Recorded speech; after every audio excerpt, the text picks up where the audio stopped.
দুপৰীয়া ভাগত আমাৰ চাংপুলৰ নিবাসী নৱজিৎ শইকীয়াই ফোনযোগে জনালে যে তেখেতলোকৰ ঘাই ছাগলী এজনী মানে বাগানৰ মাজত আধা খোৱা অৱস্থাত উদ্ধাৰ হৈছে।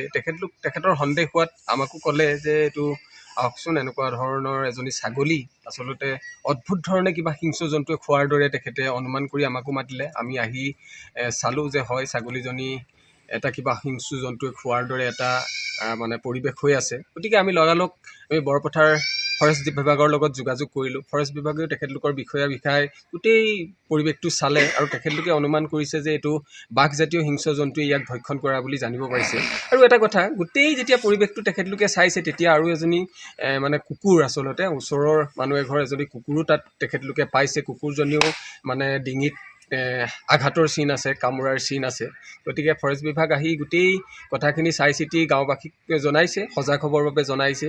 তেখেতলোকৰ বিভাগৰ তৰফৰ পৰা বম ফটকাৰ দিও প্ৰেৰণ কৰিব আৰু সকলো গাঁওবাসীয়ে যাতে সন্ধ্যা সময়ত আচলতে ডাঙৰ জুই জ্বলাই যাতে থাকে, এনেকুৱা ধৰণে বিভিন্ন ধৰণৰ সুপৰামৰ্শ দি তেখেতলোক গৈছে। গতিকে সঁচাকৈ এইটো এটা অতি ডাঙৰ কথা যে জনাঞ্চলত আহি বাঘে প্ৰৱেশ কৰি পোহনীয়া জন্তুৰ ওপৰত আক্ৰমণ কৰিছে। ই সঁচাকৈ এটা চিন্তনীয় বিষয়। গতিকে মই ভাবোঁ এই ক্ষেত্ৰত বৰপথাৰ ফৰেষ্ট বিভাগে খুব সুন্দৰ পদক্ষেপ ল'ব। অতি শীঘ্ৰে যাতে বাঘটোক ইয়াৰ পৰা যাতে খেদি অৰণ্যত বা আমাৰ ৰিজাৰ্ভলৈ যাতে প্ৰেৰণ কৰিব পাৰে তাৰ সুব্যৱস্থা কৰিব বুলি আমি আশাবাদী। গতিকে এইকেইদিন আমি গাঁওবাসী সজাগ হৈ থাকিব লাগিব, সচেতন হৈ থাকিব লাগিব।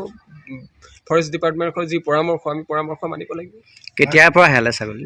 তেখেতে আমাক নৱজিৎ শইকীয়াই জনোৱা মতে তেখেতে শুই উঠি যেতিয়া নেদেখে ছাগলীজনী, তেখেতে বিচাৰ পোচাৰ কৰে আৰু তেখেতৰ একেবাৰে ওচৰৰে বাগানত মানে আধা খোৱা অৱস্থাত উদ্ধাৰ হৈছে। জানিব পাৰিলোঁ চাংপুল গাঁৱৰ মোৰ এলেকাৰ নৱজিৎ শইকীয়াৰ বাৰীত এজনী ছাগলী আৰু এটা কুকুৰ আধা খোৱা অৱস্থাত পাইছে নৱজিৎ শইকীয়াই। তেতিয়া অনুমান কৰিলে যে এইটো এটা কোনোবা হিংসুক জন্তুৱে খাইছে বুলি অনুমান কৰিছে। তেতিয়া তেওঁলোকে মানে এই ফৰেষ্ট ডিপাৰ্টমেণ্টক খবৰ দিলে। আমাৰ মেম্বাৰ আছে, মেম্বাৰেও খবৰ দিলে।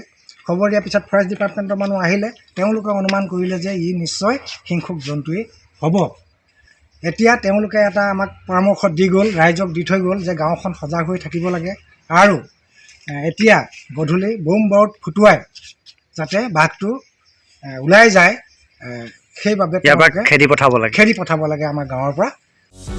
যিকোনো খবৰৰ বাবে যোগাযোগ কৰক আমাৰ এই নম্বৰত 9181 307 2221।